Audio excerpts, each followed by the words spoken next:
করছেনটা কি আপনি? দিন, এইগুলো আর করবেন না কখনো। আমি নিজেই করে নিতে পারবো।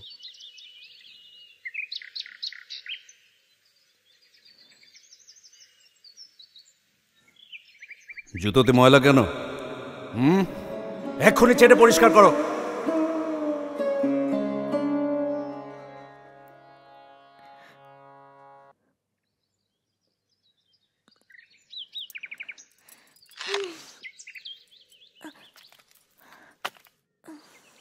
আরে আরে কি কি করছোটা কি?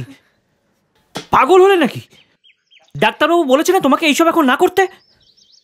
তুমি একদম এইসব করবে না এখন। হুট করে কিছু একটা অঘটন ঘটে গেলে? যাক, তাহলে আপনি থেকে তুমিতে আসতে পারলেন।